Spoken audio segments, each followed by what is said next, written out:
Hello friends, the following modules will be a lecture on Othello by Professor Rupin Walter Desai, retired from the Department of English, University of Delhi.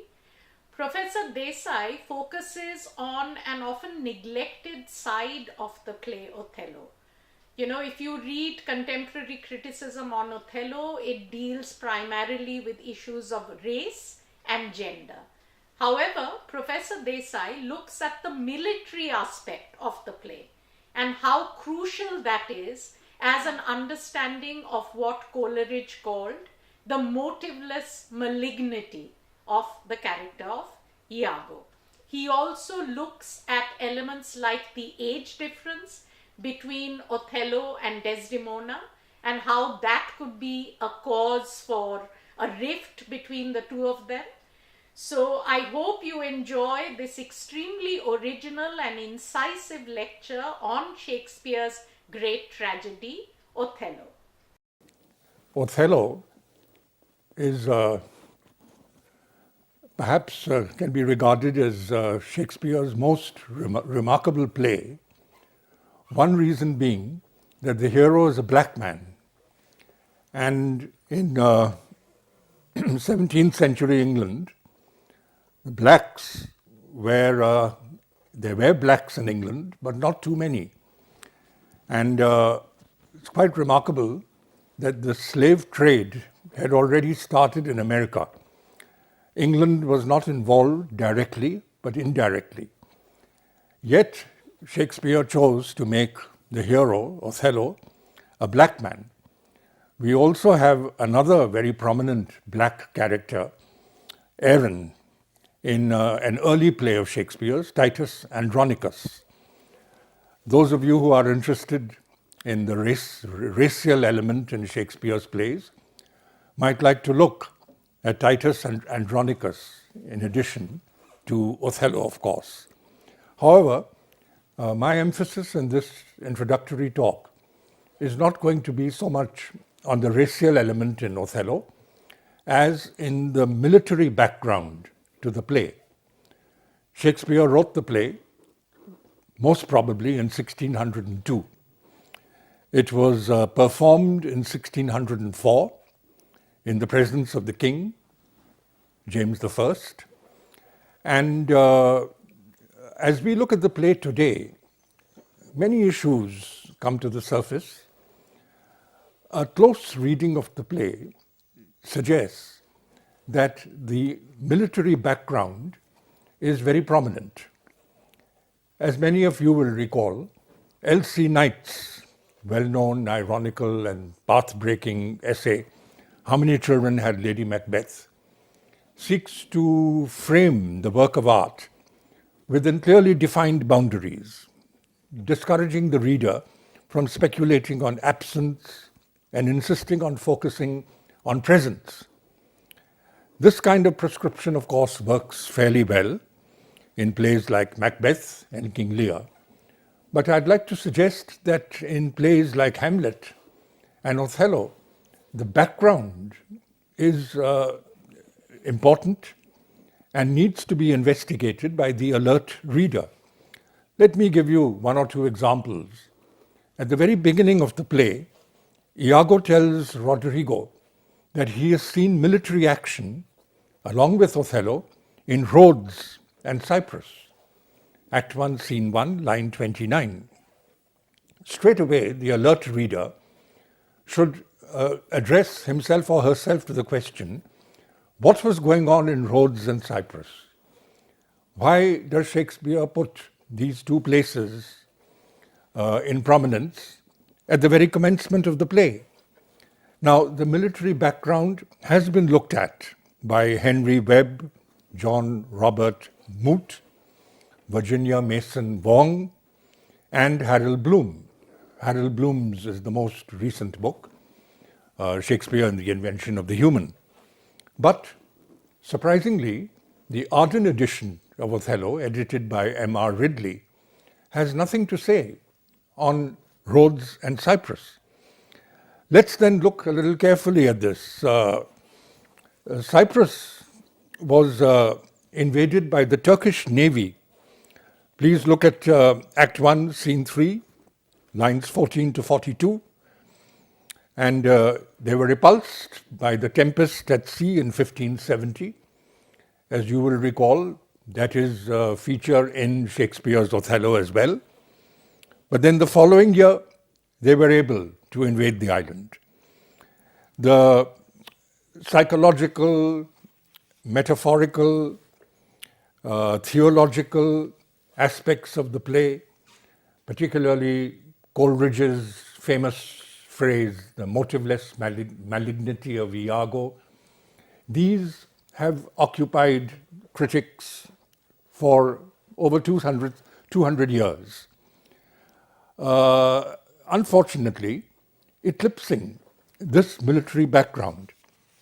And I think we should recognize that it was both these events that took place in Rhodes and Cyprus were major events in terms of warfare. Sultan Suleiman I lost 90,000 men when he tried to invade Rhodes. Just imagine, just look at the figure. In 1570, Salim II landed an army of 60,000 men on Cyprus in a bid to conquer the island. So this is the background to the play.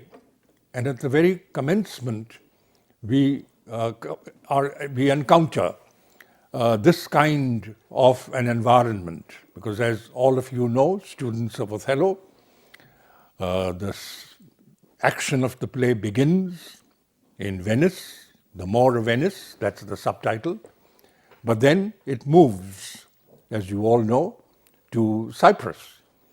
So what I'm trying to do is to link up the background with the focus of the play itself, which is centered on the island of Cyprus. These tumultuous events, war in Rhodes, Cyprus, are Shakespeare's strategy, dramatic strategy, his dramatic art, to alert us to what the remainder of the play is about. So, with this background, we have the clash of religious, cultural, and racial differences that are an integral part of the play. Now, let's move on to the villain of the play, as he is called, Iago. I just referred to the motiveless malignity of Iago, Coleridge's memorable alliterative description of Iago, which has occupied the attention of numerous critics, as all of us know, through the centuries. Iago is 28 years of age, as he himself declares in Act 1, Scene 3, line 311. So he is an ensign or an ancient. The term ancient, which is his title in the play, is a kind of a corruption derived from ensign. The ensign was the standard bearer, the junior officer in the army who carried the flag. Very important function, because as long as the flag was flying, the army supporting the particular brigade or battalion would recognize that the fight was still on.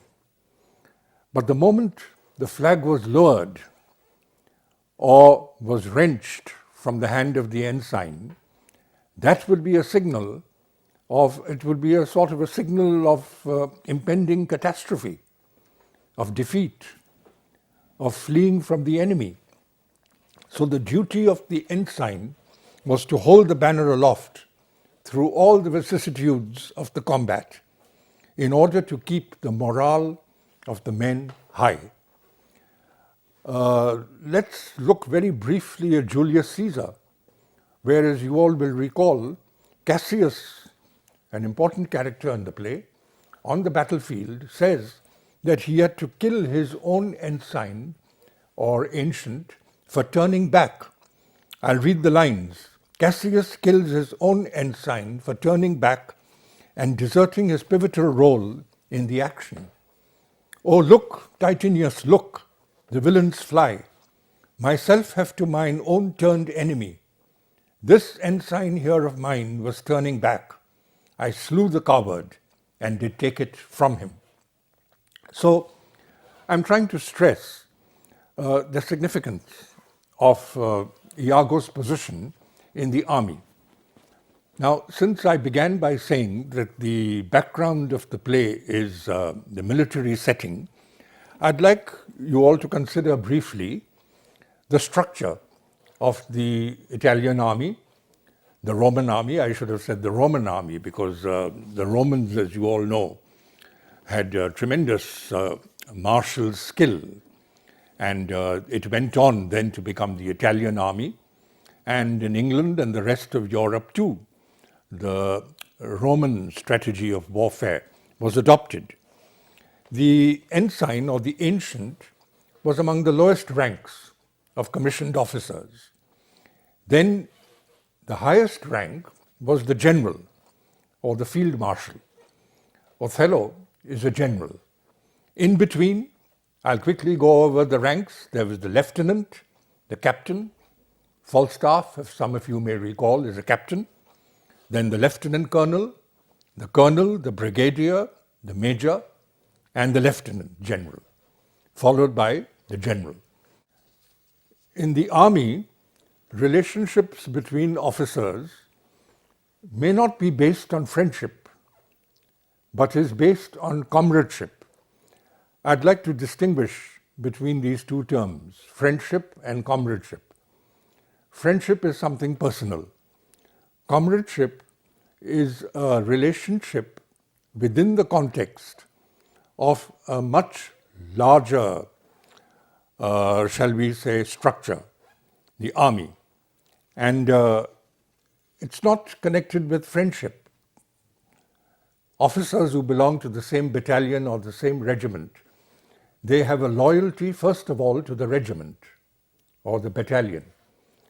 And all those who belong to that regiment or battalion are a part of this larger structure. So that is an important kind of setting which I think we have to recognize. Did Shakespeare have any experience in the army himself? There's a book by Duff Cooper in which he argues persuasively that Shakespeare did spend some time in the army as an officer, a sergeant in fact, serving under in the Low Countries under the Queen's Commander-in-Chief, Robert, Earl of Leicester. Now, let me look at the wages of these officers in the army. Why do I suggest that the wages are important? Because as many of you, if not all of you, will recall, Iago repeatedly talks of money. Put money in thy purse, he tells Roderigo. Why is this emphasis on money and salary so important? Let's look at the wages. The corporal was the lowest paid officer. He drew a salary of 3 shillings per day, the sergeant 5, the ancient 10, and the lieutenant 20. Now notice that, the ancient 10, the lieutenant 20. So if the rank of lieutenant is one of the coveted positions for which both Iago and, as you all know, Cassio are contenders, then this might explain why Iago is so bitter towards Othello for having failed to promote him to a rank in which he would have drawn double the salary that he was drawing as ancient. Now, these are subtle points, they pertain to the background of the play. But as all of you know, the new historicist approach to literature is to try to uncover what is generally ignored by the broader brush of history, which paints the deeds of kings and queens and dukes and duchesses and so on, not looking minutely at the subaltern areas which, according to the new historicist, are equally, if not more important, because the struggles by these aristocrats are really the result of a certain kind of a situation prevailing among the lower classes. So the new historicist tries to delve deep into the economic, the social background of the times. That is what we are trying to do in this approach to Othello. This approach, I think I should say, does not obliterate other approaches. It supplements them and suggests that a more holistic approach to literature will make us more deeply aware of the manner in which all these strands are interwoven and result in the creation of a work of art. Let's then ask a further question. What kind of a training does an officer receive in the army? What was the kind of training in England, in Italy, and going back to earlier times, the Roman army? The military training was extremely rigorous, as it is today even in the Indian army, and I will come to that a little later. Look at the way in which, when Othello is told that he must take charge of Cyprus and must immediately leave for that island in order to assuage the fears and alarms of the residents of that island because of the Turkish fleet approaching, as all of you will recall. Desdemona is shocked, and she says, "Tonight, my lord?" That is their marriage night. The Duke says, "This night." And Othello says, "With all my heart." Just 3 lines, but notice Desdemona's response is one of consternation. "Tonight, my lord?" The Duke, of course, is emphatic. He says, "This night." And Othello, an army man, a general, born and brought up in that kind of an atmosphere, says, "With all my heart." So for Othello, military duty is meat and drink. He has made the flinty and steel couch of war his thrice-driven bed of down. Act 1, Scene 3, lines 230 to 231. He obeys without demur. Later at Cyprus, as you all will recall, when the newlywed couple are interrupted in bed by a drunken brawl, which, as you all remember, has been instigated by Iago, in which Cassio is involved to the detriment of his reputation, Desdemona is shocked. Othello apologizes to her for the crudity of army life. "Come, Desdemona, 'tis the soldier's life to have their balmy slumbers waked with strife." Ignorant of camp life, Desdemona, of course, can know nothing at this stage of the callousness and brutality that military training necessarily enforces upon its officers and men. She does not know that incessant humiliation and degradation are at the core of the successful transformation of raw recruits into disciplined soldiers who must shoot, engage in bayonet charges, kill. The Duke of Venice knows what the army does to its men in order to make them obey rules to kill without a qualm of conscience. Notice what I'm trying to stress is that to have a good army, a powerful army, the soldiers have to be trained to obey. All of you perhaps know Tennyson's famous poem, The Charge of the Light Brigade. There's not to reason why, there's but to do and die. Let me read out a brief description of the way in which soldiers are trained and have always been, whether it is the Indian Army, the British Army, the American Army, or armies all over the world. Brutalization, torture, and the glorification of savagery are integral parts of the assembly line. It is ludicrous to question punitive night marches without raising a voice against bayonet practice in which a man is taunted into a seething rage by his drill instructor, then told to save his hatred for the enemy. Can a warrior be trained in the proper method of kicking an opponent in the testicles or giving his bayonet adequate penetration without first being stripped of human dignity himself? Training for warfare requires both a sadistic system and sadistic instructors. It's a very harsh indictment of the way in which soldiers are trained, but it is a harsh reality. And I think that's why all of us should recognize that it is a good, strong army that can protect us against